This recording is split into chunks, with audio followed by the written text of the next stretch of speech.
Bir iki dakika bekleyelim isterseniz. Katılımcılar gelmeye başladılar. Ondan sonra ben Orhan Bey'i takdim edeyim.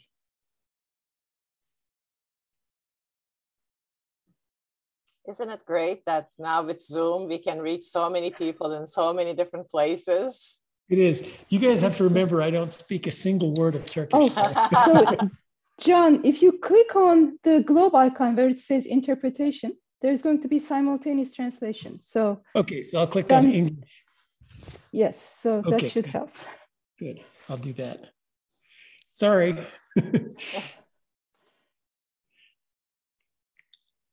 O zaman başlayabiliriz sanıyorum. Herkese hoş geldiniz demek istiyorum.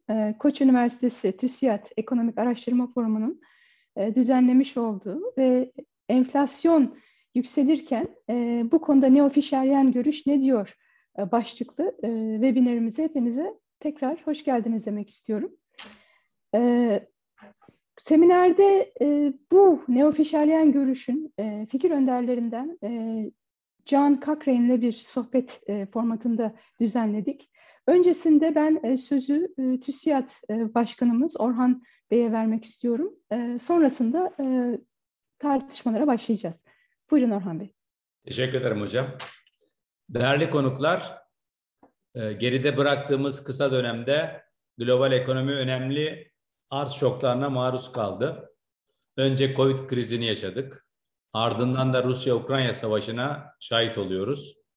Her ne kadar Covid krizinin etkileri yerini önemli bir global toparlanmaya bırakmış olsa da hem tedarik zincirlerinde bir değişime hem de yüksek enflasyonun yarattığı mücadeleci yeni bir sürece girmiş durumdayız. Bunlarla birlikte iklim değişikliğinin ve savaşın gıda ve su güvenliği üzerindeki artan tehdidiyle karşı karşıyayız. Dolayısıyla küresel ekonominin maruz kaldığı mücadeleci süreç bugün hesapladığımızdan çok daha uzun sürebilir.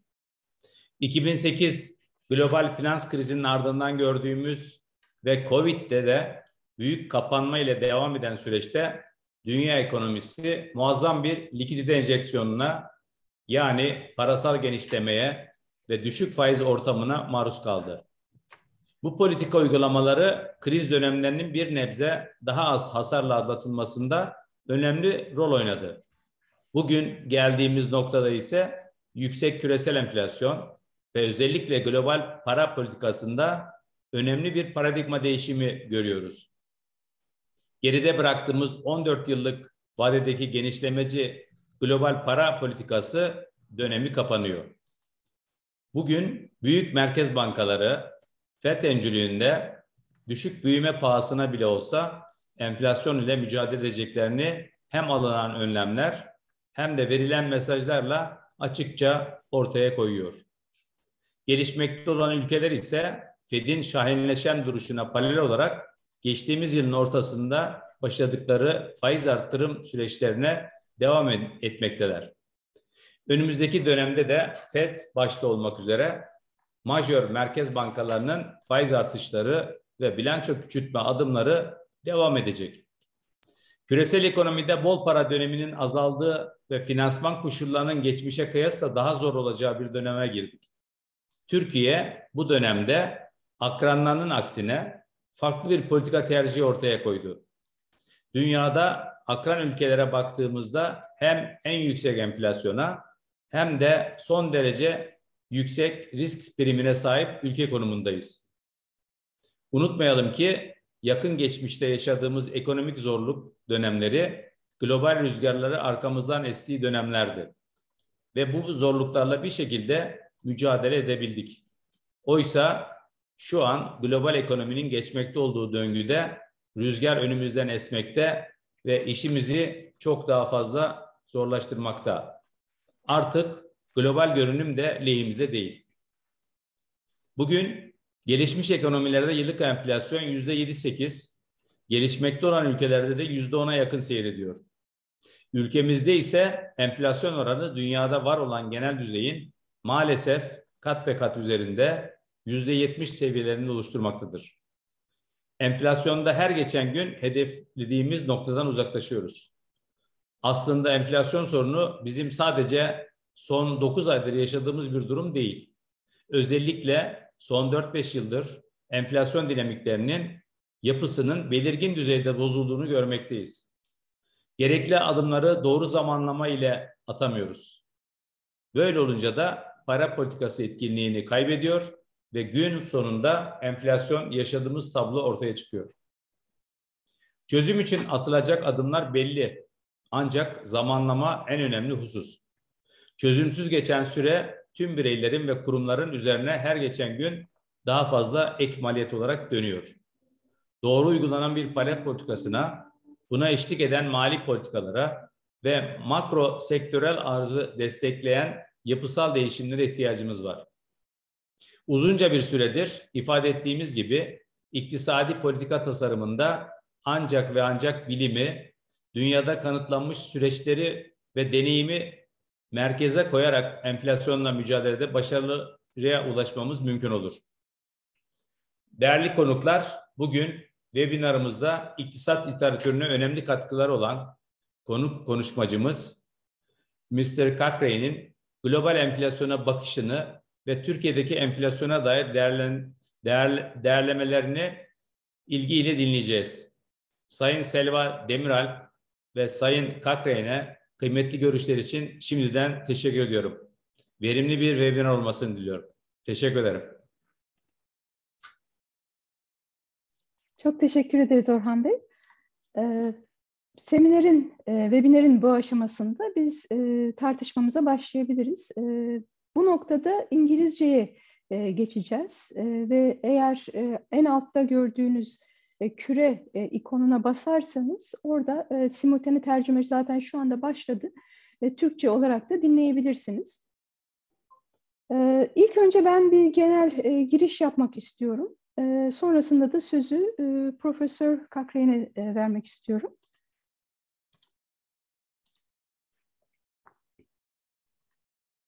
Şu anda benim ekranımı...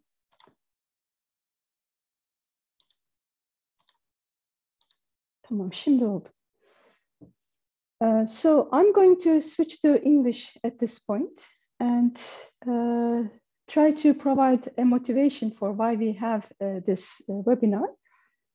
So the title is Turkish Inflation Outlook from a Neo-Fisherian Perspective.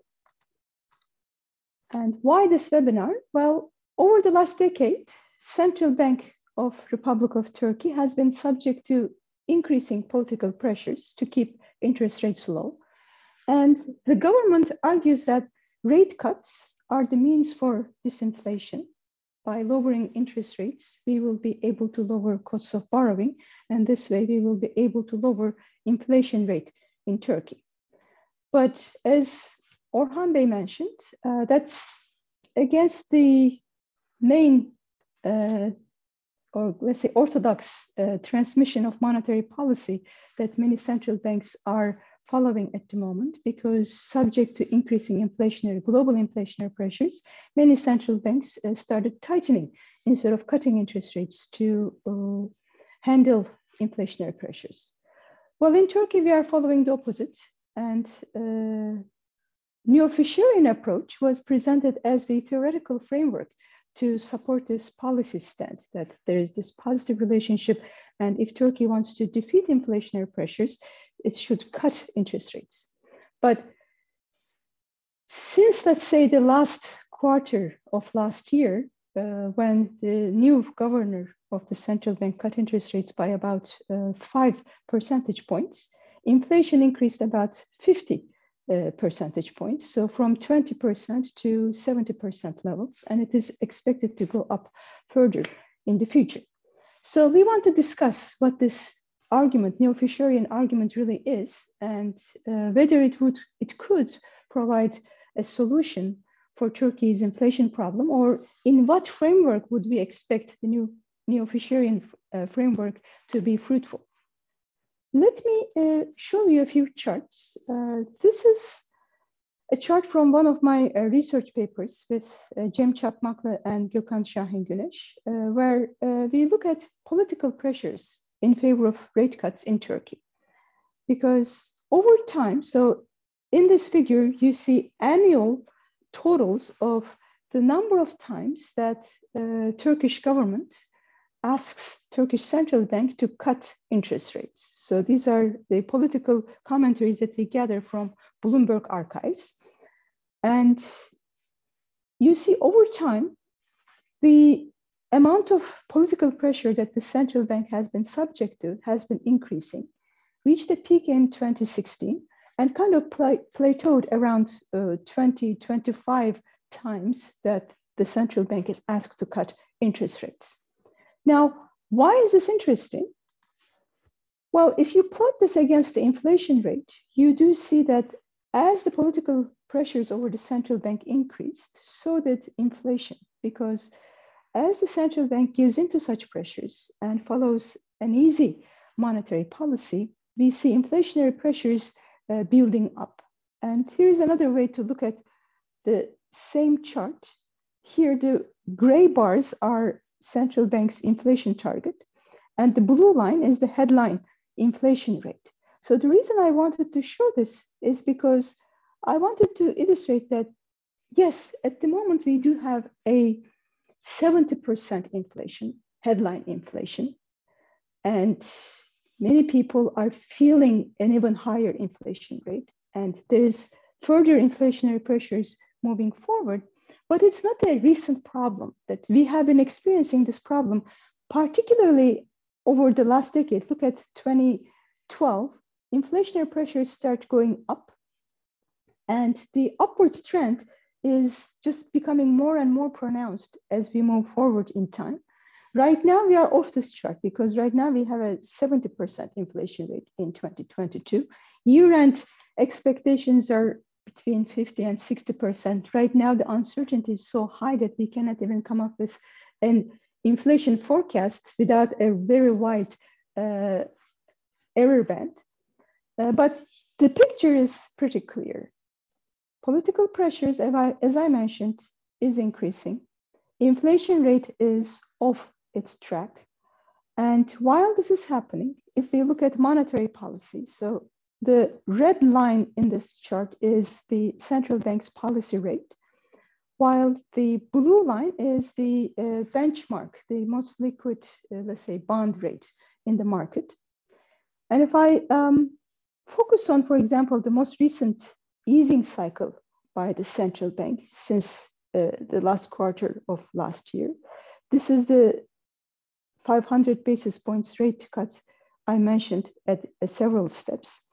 And as the central bank cut interest rates, we see market interest rates going up due to accumulated inflation expectations and the risk premium and the depreciation in the Turkish lira, which is increasing both the risk premium and inflation expectations. So even though the government, with all the good intentions, is trying to promote growth with low interest rates, what's happening is that it's just not working. It's backfiring, if anything, because this is easy monetary policy, but this is tightening financial conditions. So I call this contractionary easing, that on paper there is easing, but in practice it is contractionary.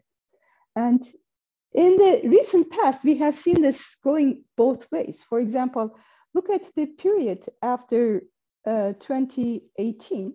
Here you see a major tightening by the central bank, but this time you see market interest rates going down because a tightening by the central bank pulls down inflation expectations, take exchange rate under control, and as a result, we see an easing of financial conditions. A little bit of background for the Turkish economy, just to provide the suitable framework for us to discuss with John later on. Turkey has an interest rate corridor system. Central bank injects liquidity through an interest rate corridor with collateralized lending. And direct lending by the central bank to the government is prohibited after 2001 crisis. In terms of the budget discipline, budgetary discipline has been one of Turkey's strongest anchors for a long time.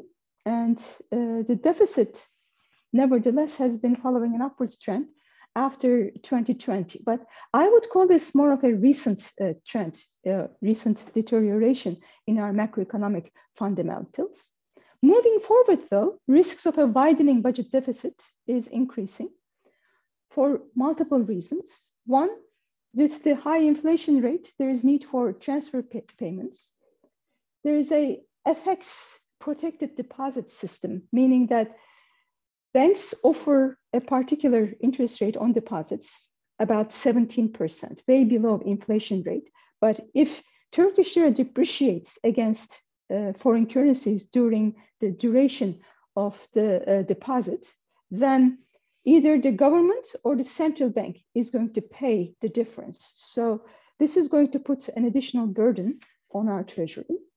And there's also a decline in tax revenue because this high inflation rate is expected to slow down the economy.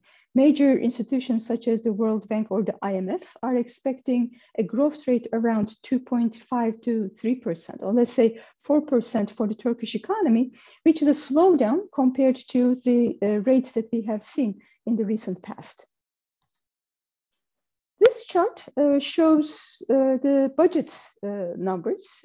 Here we see the green lines showing primary budget, the red bars showing the interest expenditures, and the blue line, which is on the right axis, is the budget balance. We see up until 2020, budget deficit was less than 2%, but there has been an increase going on, and particularly this year, budget deficit is expected to widen due to reasons I have mentioned. So just before I leave the floor to John, and as a student of him and Neo-Fisherian hypothesis, let's say, the way I see it is it relies heavily on expectations management and focuses on the long run. So if there is a decline in inflation expectations, which triggers a rate cut by a central bank following orthodox monetary policy, because if inflation expectations are going down, you want to increase inflation expectations through easy monetary policy. And if the market observes this behavior and kind of, let's say, internalizes this reaction function, then a rate cut is going to be associated with a gloomy inflation outlook. Meanwhile, a rate hike is going to cause improvement in inflation expectations, which is a positive relationship, as we can see. So the central bank hikes interest rates, inflation expectations go up. Central bank cuts interest rates, inflation expectations go down. Kind of like a Pavlovian response, if we think of the Pavlov experiment, because you see what the central bank does each time inflation expectations go down. And there, the reaction function has a positive relationship. And this is how you form your expectations. This is how I see it. But in Turkey, where the central bank doesn't really stick to a traditional Taylor rule kind of relationship, we are notorious for premature easings in the presence of outstanding inflationary pressures. Turkish central bank does not cut interest rates when inflation expectations are coming down. Turkish central bank cuts interest rates whenever there's a chance. So in that framework, could a rate cut in Turkey possibly cause a decline in inflation expectations? I think the answer, the Pavlovian response, would say no, because you don't associate a rate cut with a decline in inflation expectations. So this type of a positive relationship in Turkey, in my opinion, would not work. And before I finish, okay, I'm almost done. We thought about this a lot in Turkey, and in another research with my colleague Cem Çakmaklı, what we look at is what is the power of the central bank in controlling inflation expectations through its current monetary policy actions? Because, okay, if inflation expectations go up, this is going to lead to an increase in current demand. Therefore, it's going to be an increase in current inflation. So there is this chain feeding from current inflation expectations to actual inflation. So the trick here is the central bank's ability to move inflation expectations towards its target through its policy actions today. And that's how we define credibility in our work with Cem. And show that over time, Turkish central bank's ability to lower inflation expectations towards a target has been declining. Now, it is true that the Fed's credibility has also declined during the great financial crisis, because after all, if you have a very credible central bank, inflation expectations would be anchored and it wouldn't respond to current changes in the policy actions. However, Fed is still following this orthodox traditional monetary policy and addresses inflationary pressures. Let's say if inflation pressures are going down, you lower interest rates. If inflation pressures are going up, you increase interest rates. So a Pavlovian trick may still work because there's a well understood Taylor rule kind of framework that people believe in, that it is going to work. So my last chart is, this is Turkish long-term interest rates response to policy easings on the left panel. And this is the response of long-term interest rates to policy tightenings. This is estimated at a daily frequency, and we don't have an inflation expectations measure at that frequency. So we wanted to look at the policies or policy rates, central bank's policy actions, implications on inflation expectations. So when Turkish central bank cuts interest rates, for example, let's focus on the left panel. Is the central bank able to lower inflation expectations?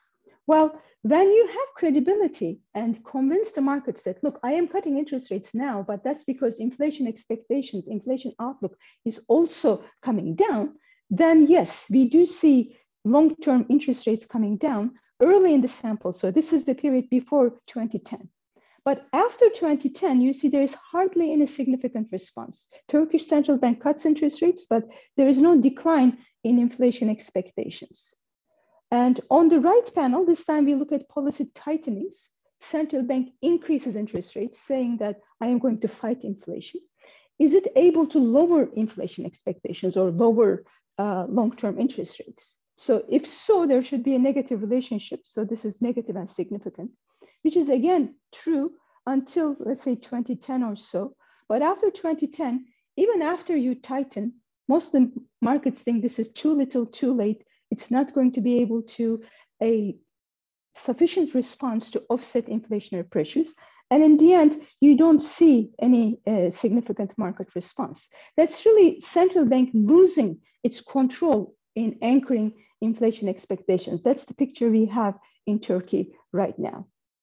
So based on this, my intuition tells me that, and also reading John's blogs and papers on this topic, Neo-Fisherian argument, in my view, is not going to work as a substitute for counter-cyclical policy, and it's more of a long-run hypothesis. And this is a quote from one of John's pieces: the Neo-Fisherian possibility may be completely irrelevant in normal times, he says. I'm sure he's going to elaborate more.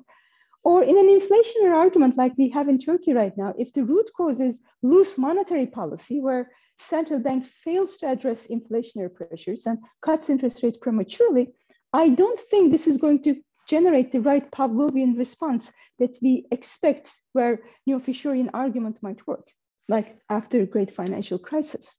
Or when there's loose fiscal policy, if the debt is monetized, we are going to see inflation. So this is from John's most recent working paper, and there it's written for the US framework, but what he says there is, let me read from here, 8.5% inflation as of March 2022 is unquestionably a major institutional failure. So we have a 70% inflation rate. I guess it's fair to say there is a major institutional failure, even much larger in Turkey. So the questions that he asks in the US framework are: what went wrong? What caused inflation? Will it continue, get worse, or subside? So the questions that we want to address here are the similar questions. What went wrong in the Turkish case? What caused inflation? Could the Neo-Fisherian argument be a solution, or do we misunderstand when we interpret this in the Turkish policy framework? So at this point, I'm going to stop and leave the floor to John. Thank you very much. Thank you. This is a wonderful opportunity, and I really want to thank Selva for organizing this event. I've been thinking about these issues for a long time. The Neo-Fisherian business sort of popped out of equations I was playing with and refused to be put back in. I've been trying very, very hard to get rid of it for several years now, and it just keeps jumping up again. But where does it work and when does it work? The question always comes up, well, what about Turkey? And I've been able to say so far, well, I don't know anything about Turkey, which is inexcusable for many reasons, but is lazy. And this is forcing me at least to understand Turkey. And I think this is wonderful for intellectual development. Of course, it's an important issue for your country. So let me, I don't know much about Turkey, but I know something about the whole, the theory and the experience. So let me try to enlighten that, and then we can, I think, have a productive discussion. So what is this Neo-Fisherian business? There's a central piece of economics. The interest rate is equal to expected inflation plus the real interest rate. The nominal interest rate, the one you pay, that's equal to the real interest rate, which you actually are going to do, plus the expected inflation. That's just a fact. So we all know that obviously higher, in the long run, in the steady state, higher nominal interest rates go with higher expected inflation, because the real rate of interest eventually is due to real things, not to just nominal things, not to inflation. So once the real rate of interest settles down, then we know higher nominal interest rates have to go with higher inflation, and lower interest rates go with lower inflation. That, I think everybody agrees on that. The question is this a stable or an unstable relationship? If a central bank raises the nominal interest rate, things will happen, real interest rates will go up and down, but eventually, does the inflation rate go where the nominal rate was, up or down in the long run? Is this stable or unstable? I brought along let's see if this is going to work, because my kitchen is nearby. Instability. Here's the nominal interest rate. Here's inflation. Okay, this is an unstable system. Now we know in the long run, if these two things move together in the long run, but in the short run, is this stable? Here's the unstable. The conventional view is it's unstable. By unstable, I mean this. The central bank has to keep moving the nominal interest rate to follow inflation around. If the central bank simply moves the nominal, if the central bank moves the nominal interest rate this way, inflation will go the other way. Stable means this: nominal interest rate, inflation. Now there's wind, make wind around here, so it's hard to see. And in the short run, nominal interest rate might go one way and inflation goes the other way. Boom, like that. See, the short run goes that way. But in the long run, nominal interest rate and inflation move together. This is the Neo-Fisherian view. This is the sort of more conventional view. So where does Neo-Fisherian come from? One, the unquestionable fact, higher nominal interest rates go with higher inflation in the long run. Real interest rates are due to real things. Second, it is a stable relationship, not an unstable relationship. In the end, the stable business comes just from rational expectations, from people catch on. Now you may say, oh, people are irrational, but not forever. They're irrational maybe in the short run. That's why you can have some short run negative relationship, but in the long run, they catch on. And indeed, I would say people are more rational in Turkey than the US. Now, this isn't a psychological statement. It's a statement of experience. People in countries where there's high and variable inflation and exchange rates matter, pay more attention to it. The average shopkeeper in Turkey, I bet, could tell you a lot more about inflation and interest rates than the average shopkeeper in the US, though the shopkeepers in the US are paying more attention now than they have since the 1970s. So those are the two ingredients. It's hard to escape those two ingredients. Now, the contrary view, the conventional view of monetary policy, is precisely the unstable view, that interest rates, if I move the interest rate, inflation is going to go the other way and it's going to tip over. And in fact, the Taylor rule, what central banks have to do is anytime interest rates move, inflation moves, they got to move interest rates more than 1 for 1. But they're crucially depending on that irrational expectations. Well, those are the two facts. Now, it's not so easy. Even if you take this stable, our only ingredients are stability and interest rate goes with inflation. It's not so easy because there's another piece coming out there. Well, what about unexpected inflation? I told you interest rate equals expected inflation. That leaves out unexpected inflation. Well, here's fiscal policy. And the fact is, central banks are not entirely in control of inflation. I think Milton Friedman won far too much. Central banks have a lot to do with inflation, but they're not everything. And fiscal policy is extraordinarily important for inflation. Now, where does it fit in? I put my theory hat on. I told you interest rate equals expected inflation. The unexpected inflation comes from fiscal policy, and not just current deficits, from long future deficits. When people think the government won't pay back its debts, they run. They force the value of the currency down, they force the exchange rate down, and there's nothing central banks can do about it. In some sense, now we have to think about this with some slightly sticky prices. A fiscal shock leads to a long drawn out inflation that slowly devalues nominal bonds. Because if there's a fiscal shock, if the government is going to pay for its, eventually not going to pay for its debts, then the value of those debts have to fall. So a fiscal shock leads to a long period of inflation. And there's not much central banks can do about that if there is an underlying fiscal problem. They can say more inflation now or more inflation later. But sooner or later, if there's a fiscal shock, the bondholders have to lose. I call it, I have a book coming out called The Fiscal Theory of the Price Level.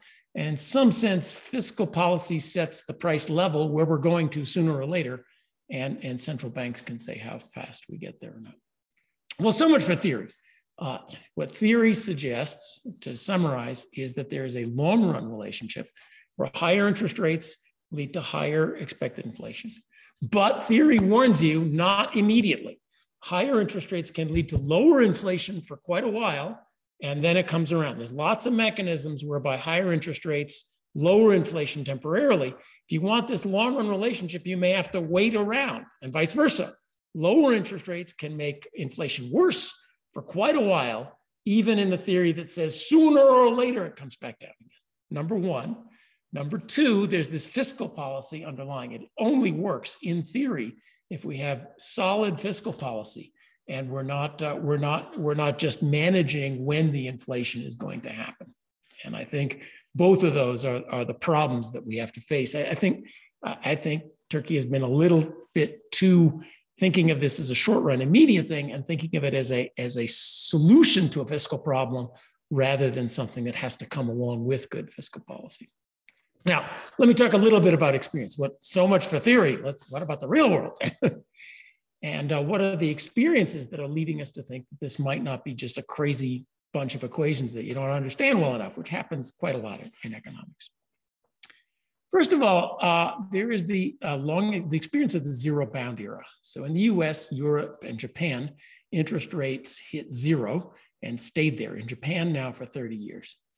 This is a very, if you pay attention to logical consequences of theories, this is a very important piece of evidence that there is a long-run Neo-Fisherian view. So again, sorry, I gotta bring out is it stable or unstable? Interest rates, inflation. The conventional view is unstable. Central banks must always move more than 1 for 1 in order to keep it. Here's my ad for, I want to be chairman of the Fed. This is what the chairman of the Fed is supposed to do. I'm not very good at it, but you get the picture, okay? Now, in that model, what happens if inflation starts going down, the central bank tries to lower rates, and the central bank gets stuck at the zero bound, right? Inflation spirals away, deflation spirals away. And everybody of that traditional view said, we hit the zero bound, there's a deflation spiral coming. There was no deflation spiral. Inflation at the zero bound, it batted around up and down. For Japan, they had deflation, 1 or 2% for 30 years. They never had 10, 20, they never spiraled away.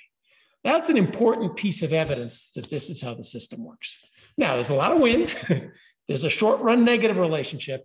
But if you're stuck at zero, eventually inflation just bats around zero. So that I think is important, that this effect is there as a long run effect with a possible temporary negative effect, but it's not as crazy as you might have thought. And in fact, that's those of us who are thinking about it. Suppose you're stuck at zero and it's stable. What can you do? Well, if you know, the Neo-Fisherian idea was maybe if our central bank slowly started raising interest rates, that would slowly, over a matter of years, raise inflation. Maybe we didn't try it. Another piece of evidence is the ends of hyperinflations.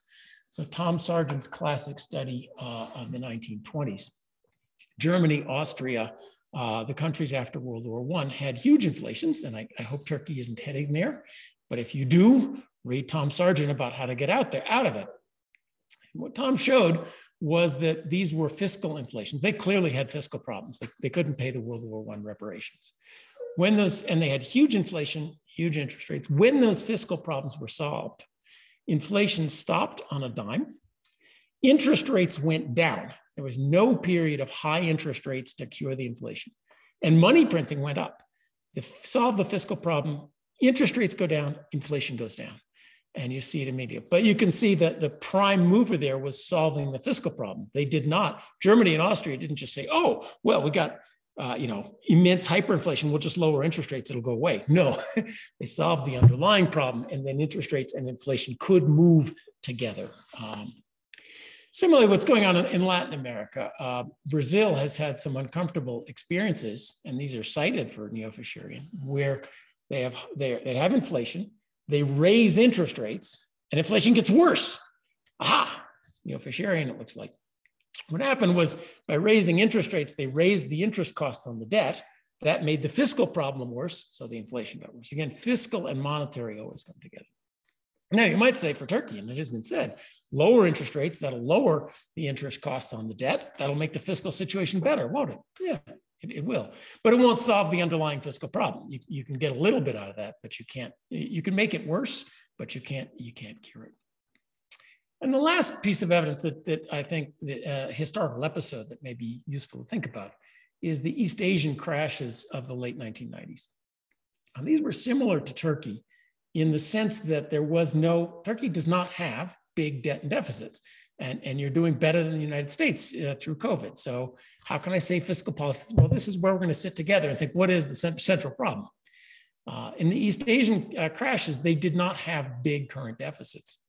What they did have, though, was a banking system that had, as we just mentioned of Turkey, there's a lot of external debt, short-term external dollar debt, and a lot of dollar bank accounts. And the governments were guaranteeing the banking system, as governments do. So people worked out that if the exchange rate goes down, then the government is on the hook for an enormous amount of foreign currency exposure. So the prospective future deficits is what did it. And that is what's key in the fiscal underpinnings of inflation. It's not today's deficit. It's people's faith in deficits 5, 6, 10 years from now. You can run huge deficits so long as people believe you have a way to pay it back. When people lose that belief, the currency goes down and there's nothing that the central bank can do about it.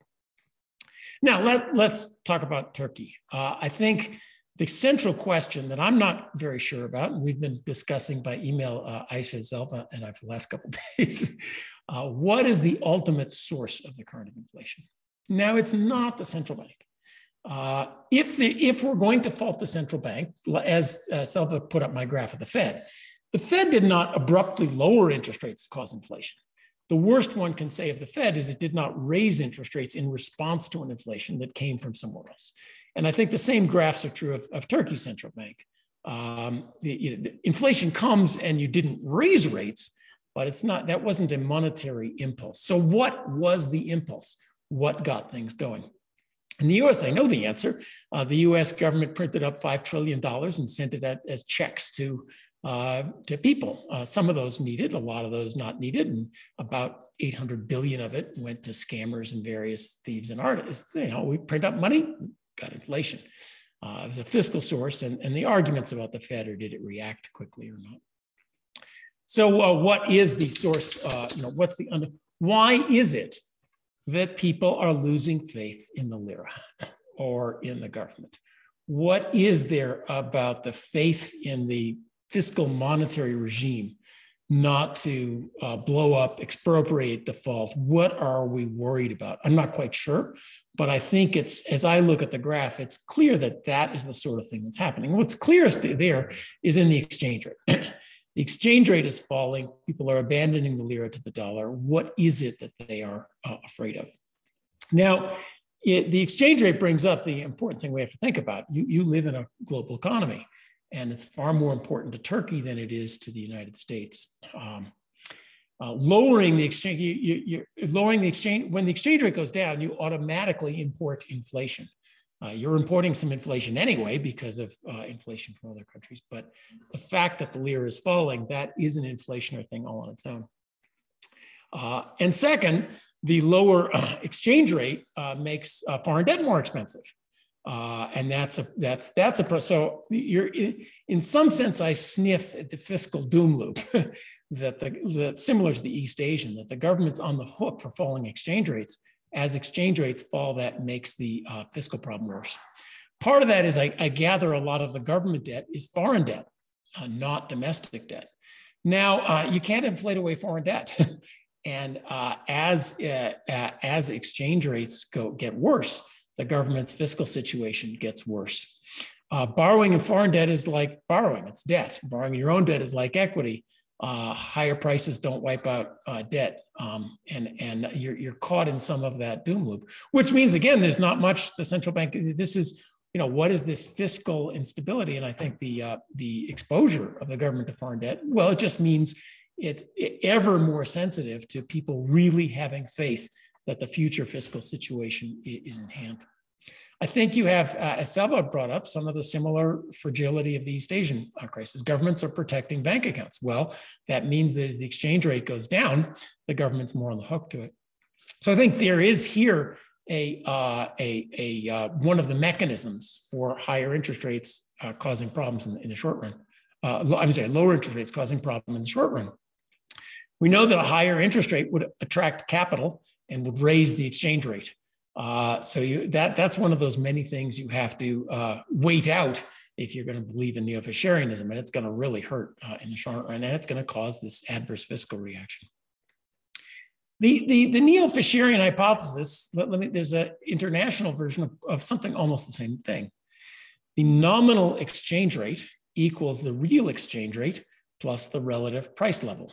That's just like interest rate equals expected inflation plus real interest rate, right? Nominal interest rate, lira per euro, equals the real interest rate, how much a loaf of bread costs in Turkey versus Germany, plus, in terms of wages, say, plus the the relative price level. Now, in the long run, the real exchange rate is due to real things. Bread is the same amount, it's the same good all over the world, and not nominal things, whether you measure it in dollars versus cents or so on and so forth. So there's a Neo-Fisherian prediction. In the long run, if you want a higher exchange rate, just peg the exchange rate and wait. Well, we all know how pegged exchange rates work out. They work, actually, if you have the fiscal backing. If the government has ample reserves and can really defend that fiscal exchange rate, then you can get the exchange rate you want just by pegging the exchange rate. Well, we're saying the same thing when we say Neo-Fisherian. So if the same kind of you have to wait out and you need the fiscal backing to make it work applies to, let's just raise the exchange rate by raising the nominal exchange rate and pegging it. Well, that's going to take a lot of fiscal resources. So in sum, Neo-Fisherian is it's not a short-run effect. It's not something you can use to overcome adverse fiscal circumstances. I don't know what the fiscal problem is in Turkey, although we can sort of sniff. It's not a current fiscal problem, but it is a problem of faith in long-run fiscal institutions. If you restore that confidence, then the problem will be solved, and you won't need the central bank to fight interest rates. The central banks are, my metaphor is it's like a car. Fiscal policy is the gas, and central banks are the oil. They're the liquidity. Now, if the gas pedal's stuck on the floor, you can slow down the car by draining the oil a little bit, but that's not really the most efficient way to do it. The most efficient way is fiscal. And as in the end of every inflation, every successful inflation I can think of, the inflation target countries, the ends of hyperinflations, the US even in the 1980s, has been a coordinated fiscal, monetary, and microeconomic reform where people really understood we're in a better long-run regime, and then things melted away. I think that's what you'll have to do.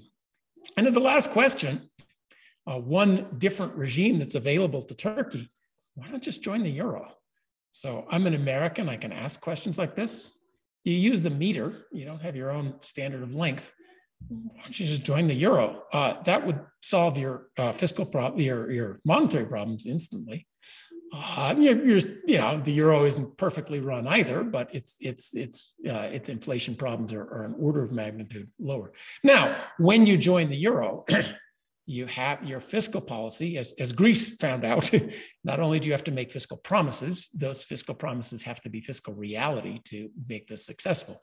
You really do have to pay your debts. And I think, joining the euro is in part a fiscal commitment. Well, if you want to save the lira, you need to run the same kind of fiscal policy that you would have to run under the euro anyway. So it is an option and an interesting one to think about.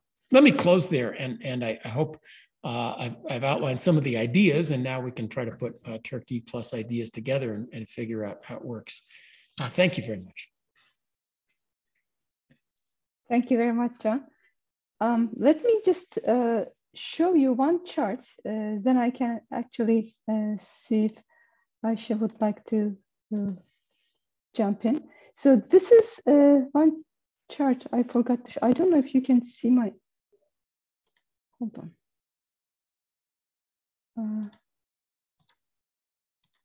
Here, is it showing my second screen or is it?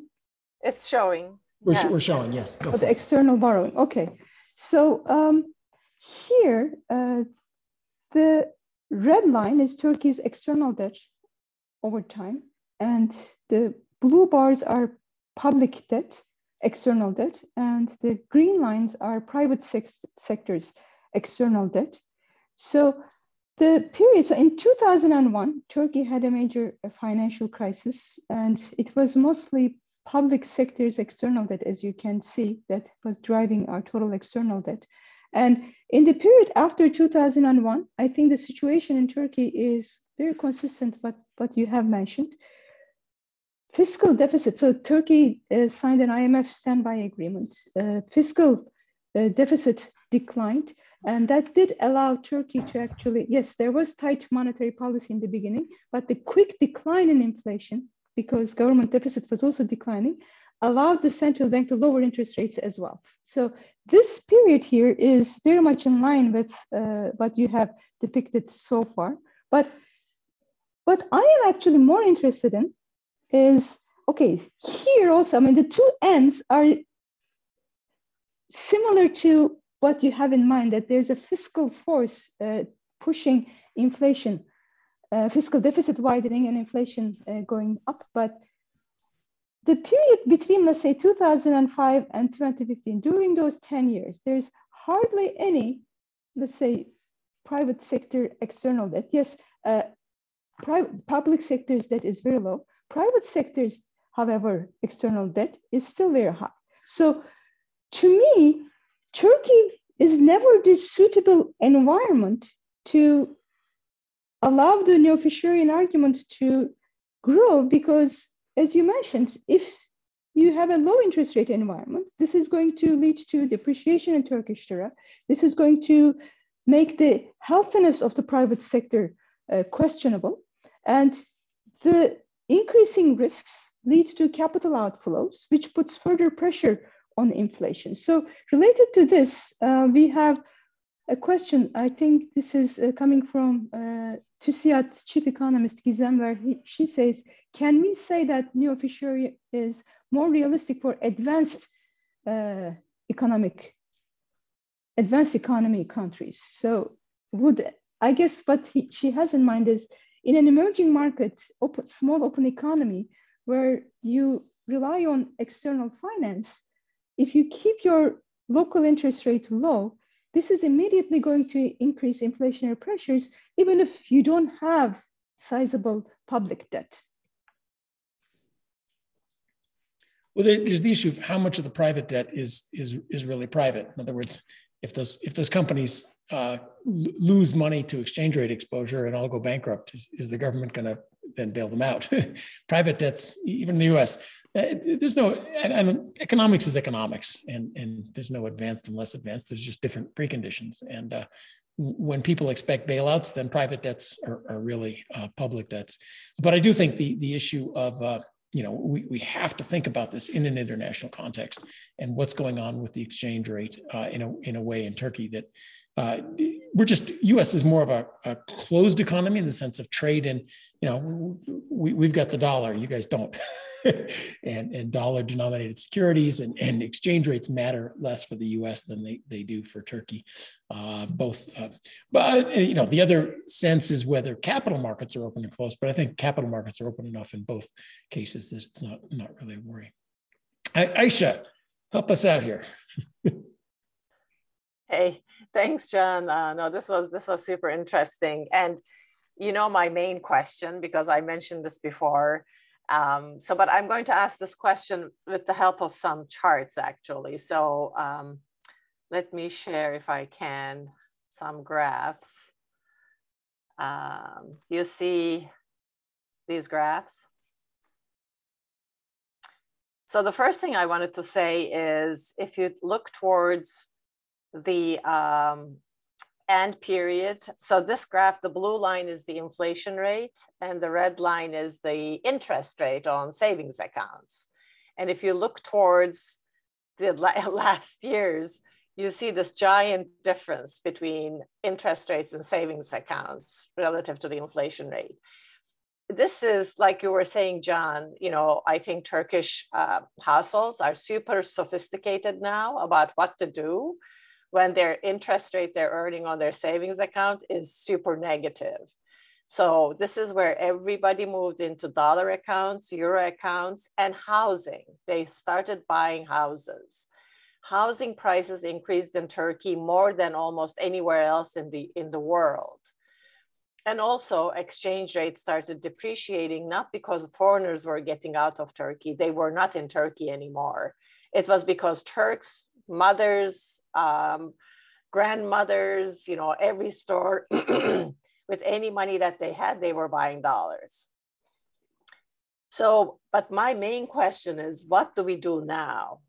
There is no world under which this interest rate is going to increase in Turkey. They're not going to do that, So think about the Great Recession when we had the zero lower bound. I want to call this X higher bound, that in Turkey, the interest rate is probably not going to be increased. So what can happen? What could be done in this world to change inflation?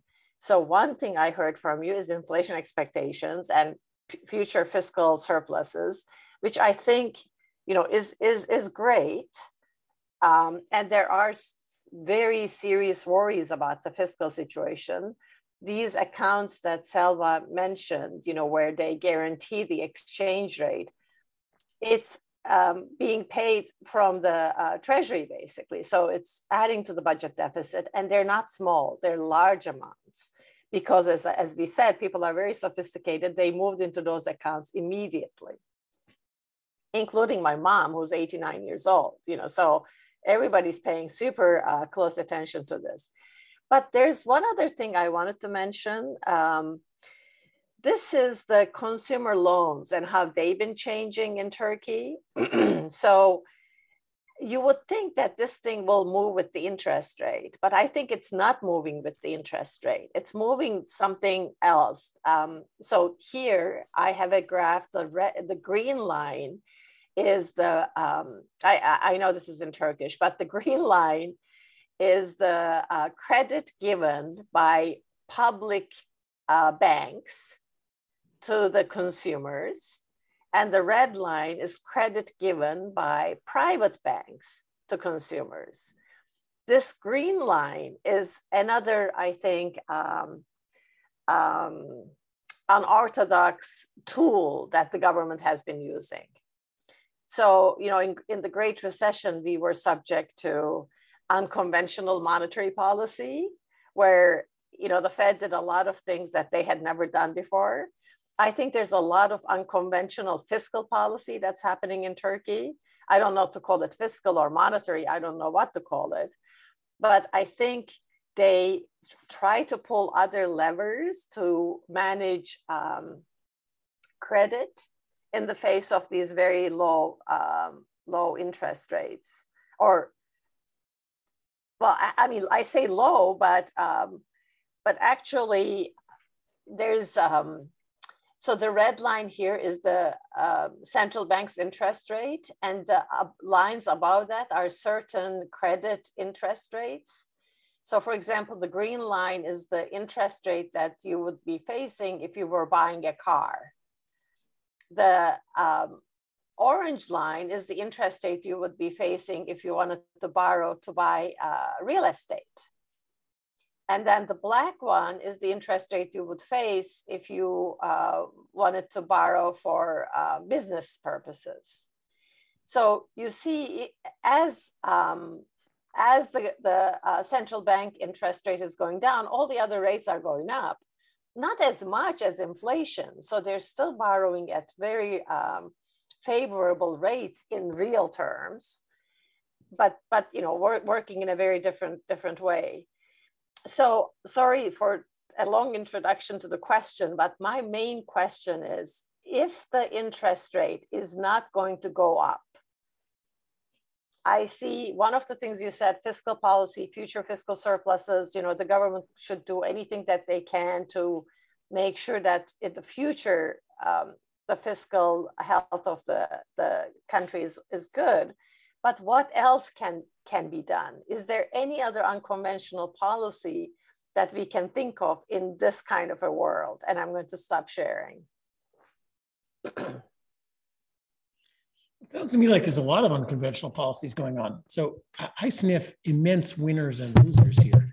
And anybody who did not get their account out into a euro or dollar denominated account in time has just lost 70% of their savings.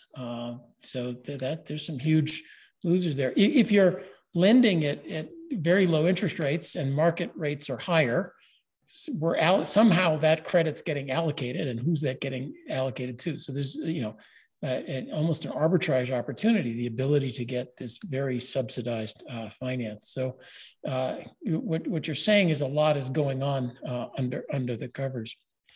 I guess my reaction to what we're hearing, there is a flight from the lira going on, domestically and internationally. There's a worry that this is all going to end badly somehow, and that any money that I leave in lira is going to evaporate sooner or later. And I put it the other way, in a situation like that, just raising interest rates is not enough. I don't think you're going to stabilize the situation just by raising the central bank rate. So something has caused this lack of faith in the long run. Ultimately, you know, ultimately it's got to be fiscal, but people are scared that leaving their money in lira means it's not going to be there tomorrow. And that faith needs to come back, and it won't. It's part of a whole set of institutions, not just what overnight rate the central bank charges member banks for collateralized lending. I think we have a bunch of questions. Or Selva, what's the best, most productive way to go from here? I'll go over the questions. By the way, the question that I mentioned coming from someone named Gizem is not TÜSİAD chief economist. It's just the name is the same as some other Gizem, I think. It's a good question, but not coming from the person I thought. So there are several questions. Let me go over them. So the ones in English, there is one which says, do you think that low policy rate can decrease inflation in long run? I think you already answered this question, but I don't know if you want to mention it again. Let me translate the Turkish ones for you. So İnan Bey says, in September 2021, when Turkish Central Bank started its easing cycle, instead of lowering inflation, it actually led to an increase in inflation. What do you think is the reason? I think you also answered this question with expectations about fiscal outlook. But I don't know. For the first two questions, let's do two questions at a time if you want. Let's all, and I'm going to devolve responsibility. Let's all work together on this one. Okay. So we do know. So on its own, there's a short-run effect of interest rates on inflation. Most people think it's in the conventional direction, that lowering interest rates is, more aggregate demand increases inflation. Just why is a little unclear. Something about easing financial conditions or something of the sort, or exploiting temporarily irrational expectations. But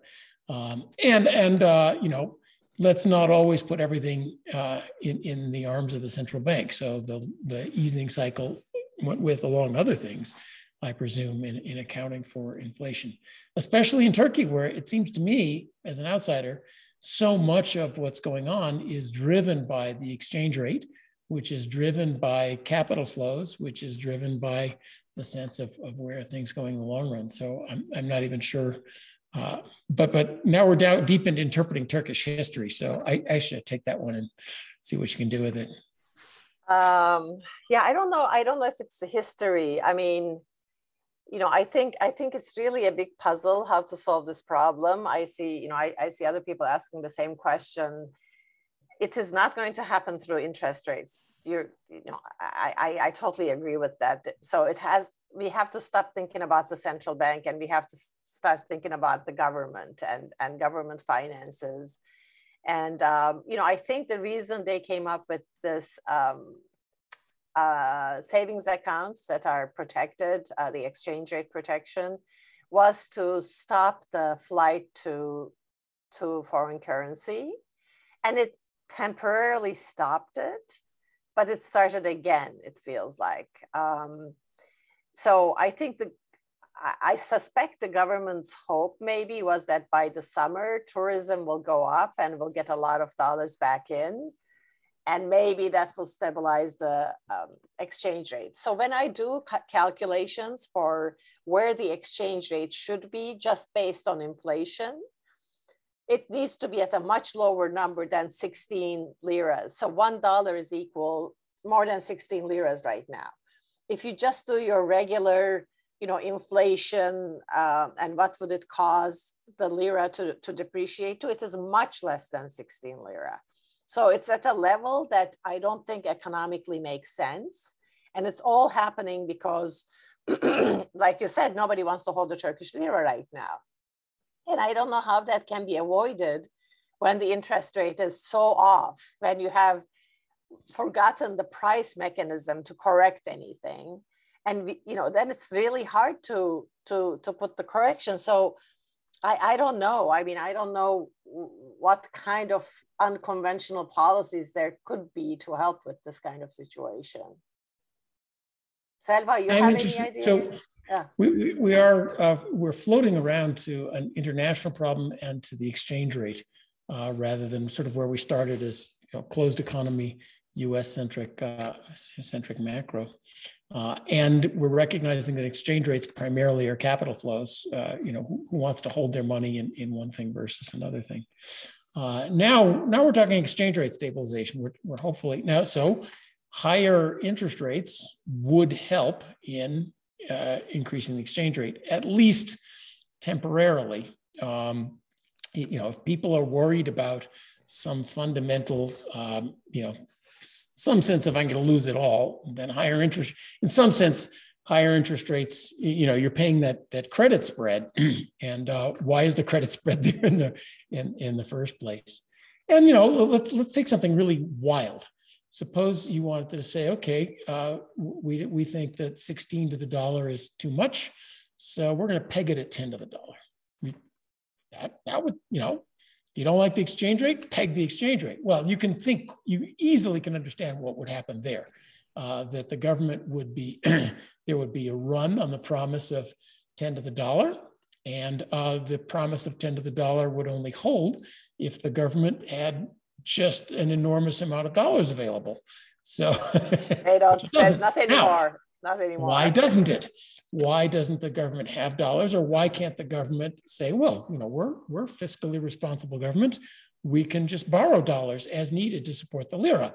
You can immediately see it unraveling, and it unravels because of the fiscal foundation. The government doesn't have the resources to not just current dollars, the ability to borrow future dollars to defend it. So exchange rate stabilization, you know, runs down to what is this fragility of not just the deficits you're choosing to run, but the fiscal institutions of the country that over the long run could pay off enough bonds to defend a 10-to-1 exchange rate. Well, that's how exchange rate stabilizations work. You should also mention that there's a perfect storm, right? Just when the Turkish government came up with these accounts, Russia invaded Ukraine. And not only exchange rates in the world changed, it's also the food crisis started. So food prices and energy prices went up a lot. So it's always a perfect storm too. I mean, those things can change, obviously, right? The food prices and energy. I mean, that's what the US Fed is hoping for too, I think. Well, we are in a new supply. I thought it was all along, but sort of larger picture of world monetary policy in the US and Europe, everybody's been consumed about demand and secular stagnation. And we just hit the brick wall that, sorry, we're in a supply constrained world. And that in a big picture, that needs microeconomic reform, not just boatloads of more government money. So, you know, inflation is now a worldwide problem. We're only 60 percentage points behind you, but we're well on the way. Now in the US, that was, so far it was current deficits. So it's easy to see what caused the inflation.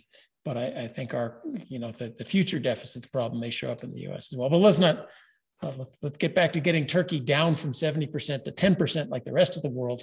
I know. Actually, let me ask you an additional question then. Like Selva mentioned, IMF, World Bank, they're all coming up with forecasts for the Turkish growth rate at like 3% range.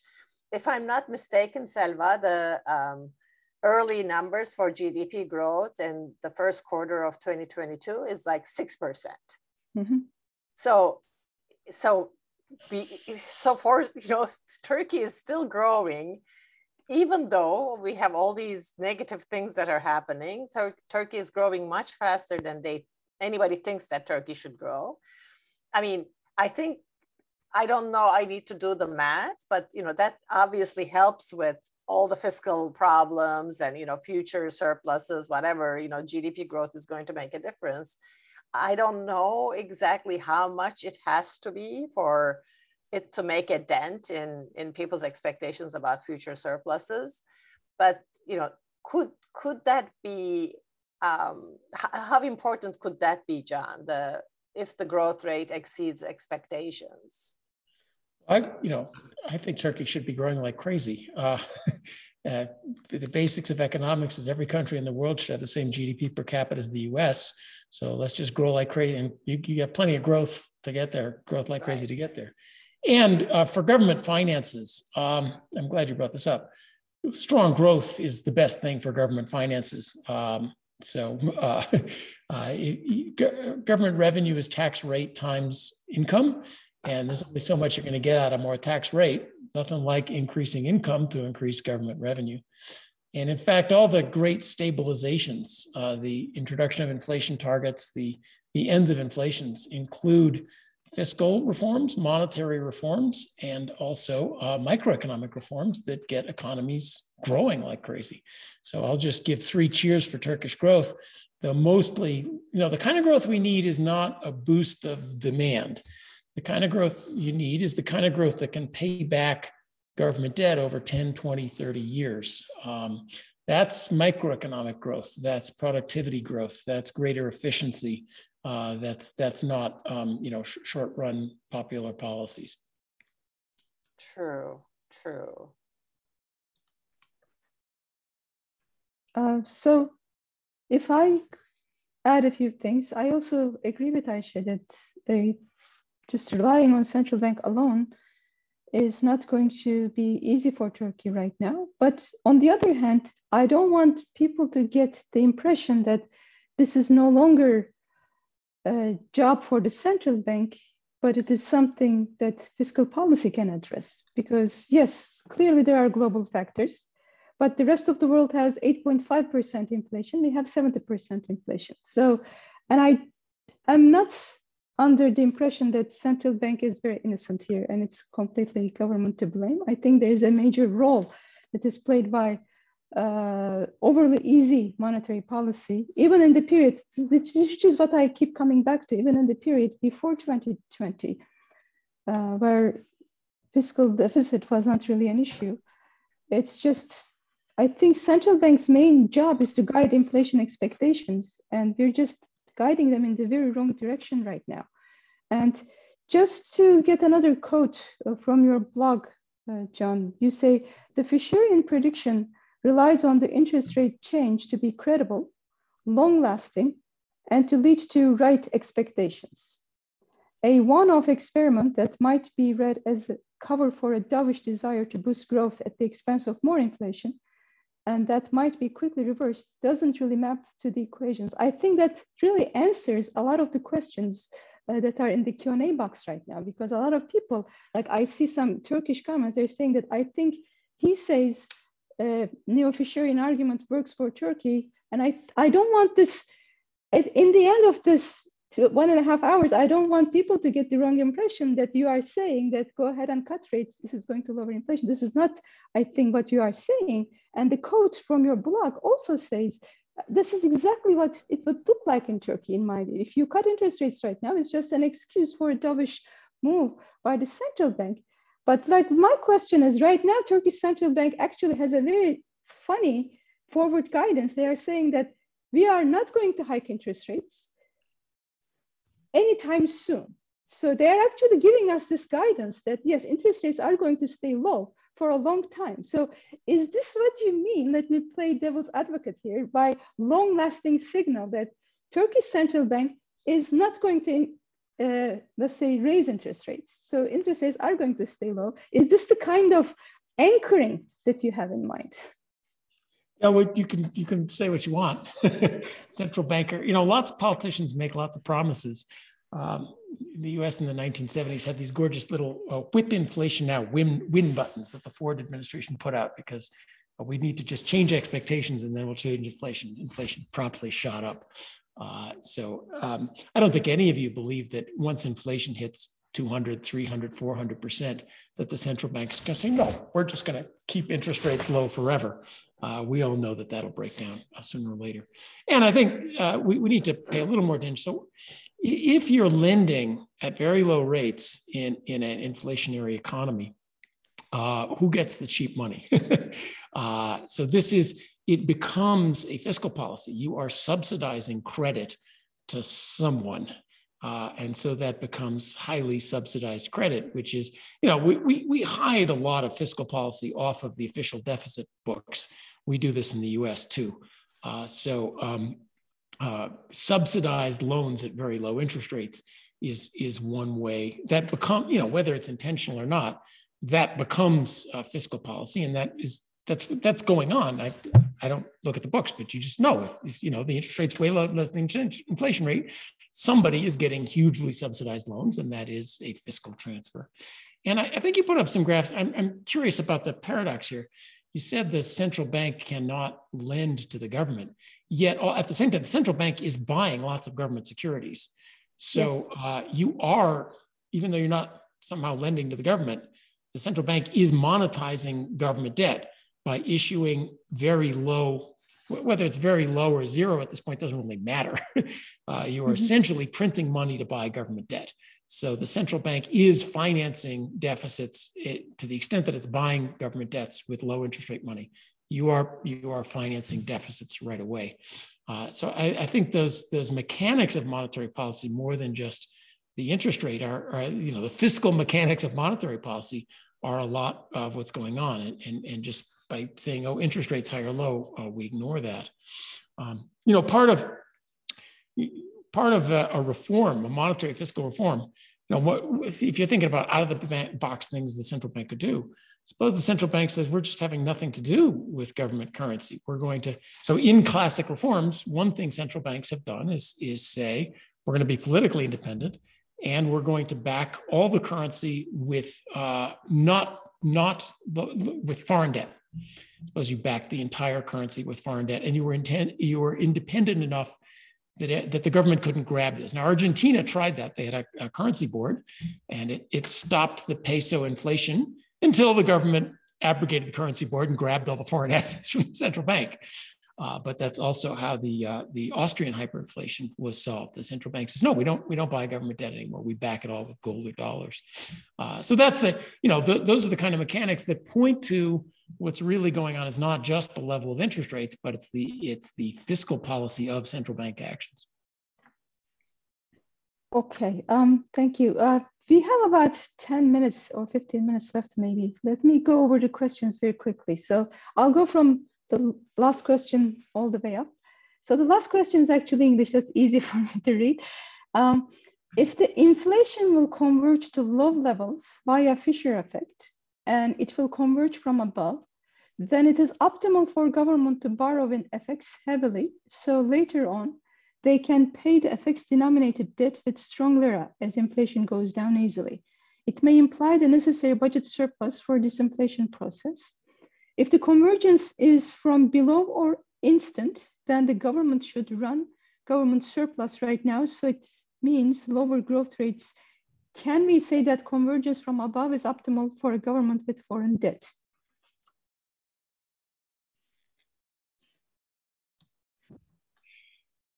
Well, the larger question is, I'll translate, should the government bet on foreign exchange markets? And in some sense, it already is. So by buying lots of foreign debt, the government's counting on the exchange rate getting better rather than worse. So there's this, anytime a government wants a price to be different than the market thinks it is, you could lever up and make good on your forecasts. On the other hand, if your forecasts turn out to be wrong, then things are a disaster. So that becomes fragile. Aisha, you got a view on this one? Yeah, I don't know how much it matters if it's from below or from above, to tell you the truth. I mean, sound policy has to be just conducted in either way. So I don't know if there's any way to say one is better than the other. The history of, here's another way to put it.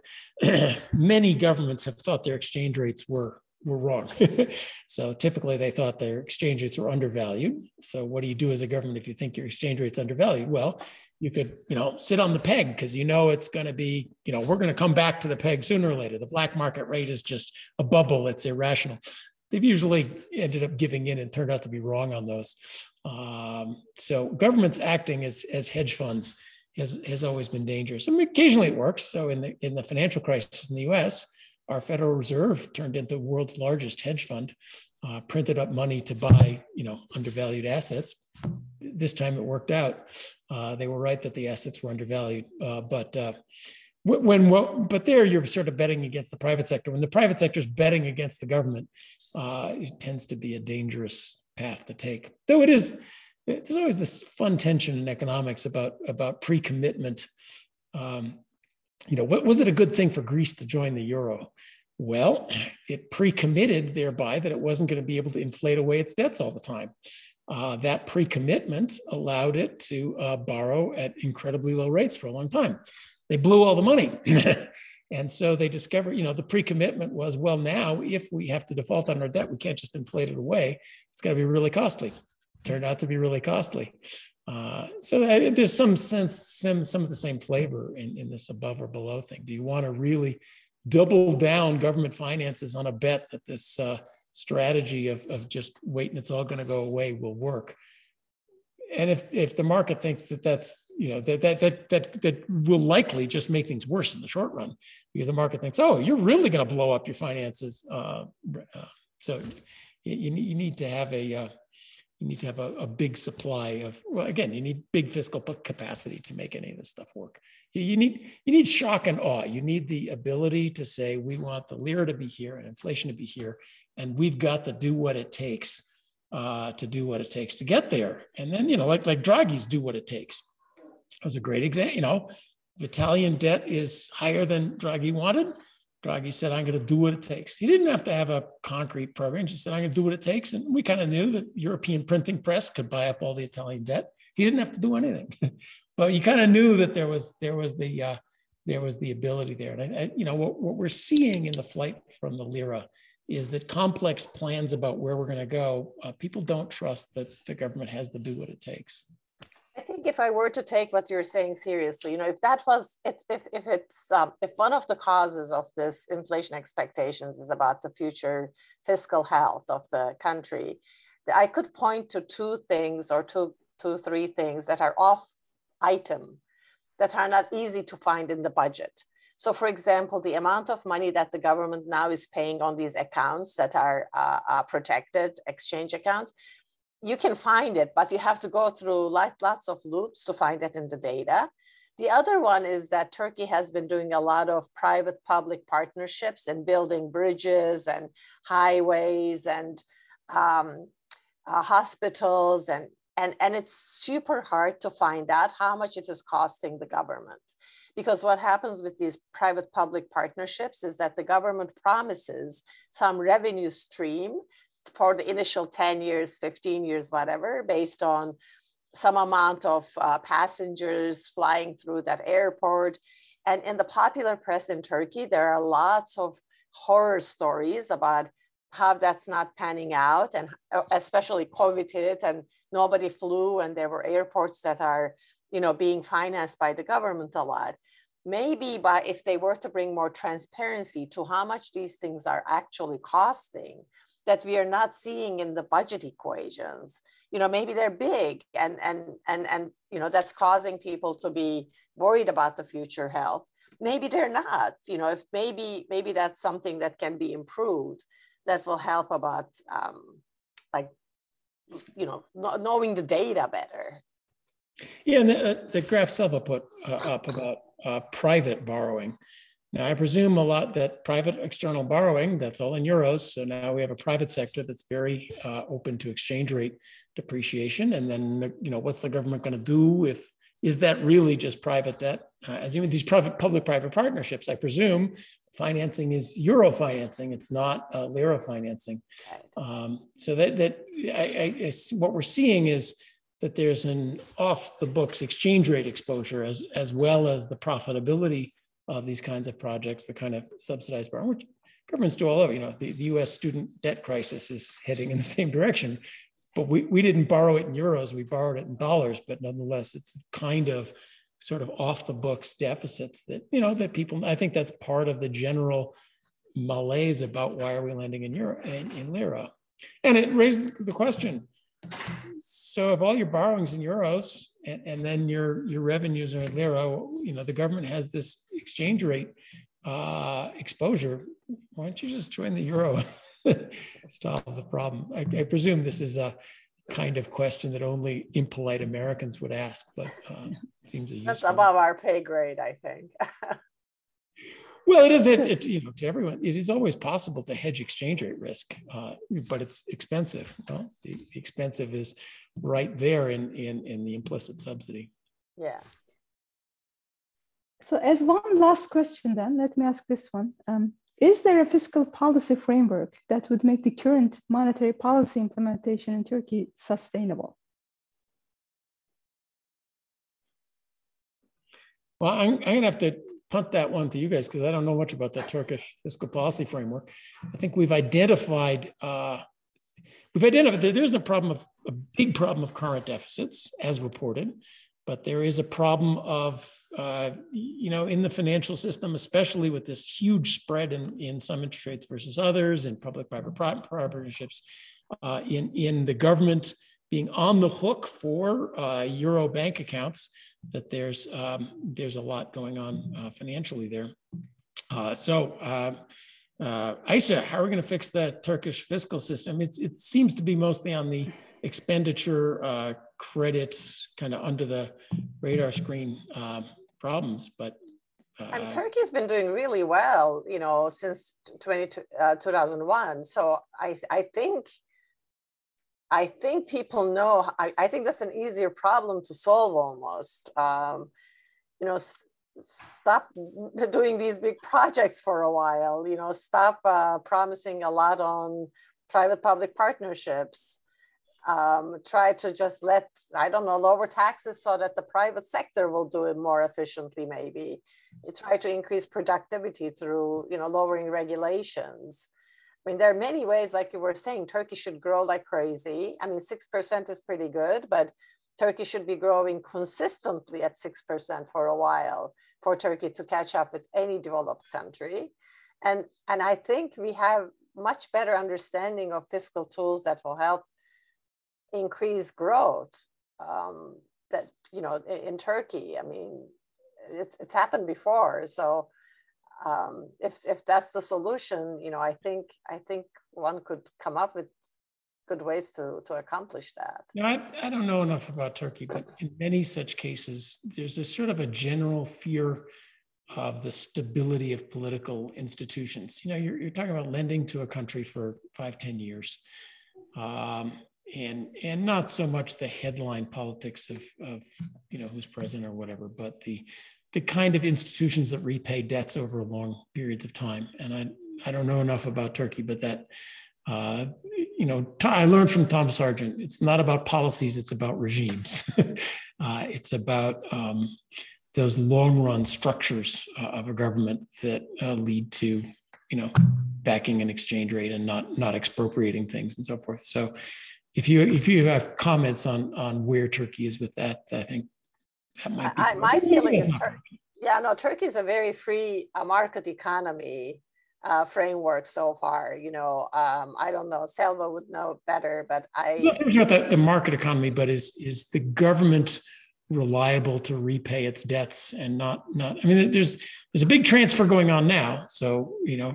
Is it we're really talking about, can the government repay its debts and the government stand behind its currency? So that's, and I'm delighted that the government is allowing the private economy to flourish, but the currency is really about the government being stable. So I think, I mean, looking at the history, Turkish government never had an occasion where it wasn't able to pay back its debt. So I think in that regard, we have a strong record, but the issue that just inflated away about 70% of the domestically current, you know, so paying back your debts includes inflation, not just explicit default. But please go ahead. Yeah, and there was this crisis in the early part of the century. But please go ahead. Yes, I mean, I was just going to say the private sector debt, and at some point it may turn into public debt, is I think the real driver for Turkish risk premium to go up these days. So, I mean, I think this is pretty much it. I mean, we came to the end of our time. I don't know if you have any last words, but thank you very much for sparing time on this holiday, on Memorial Day. And thanks again. That's an important day to remember, especially what's going on in the world right now. But, you know, we're here to talk about inflation. Thank you. This has been wonderful. I wish we had more concrete, bang our fist on the table answers, but I think we've all learned a lot. Thank you. Thank you, John. Yeah, this was very, very interesting. Thank you, Selva, for inviting me to listen to it. Thank you, everyone. Thank you both. Have a nice day. Okay, bye-bye.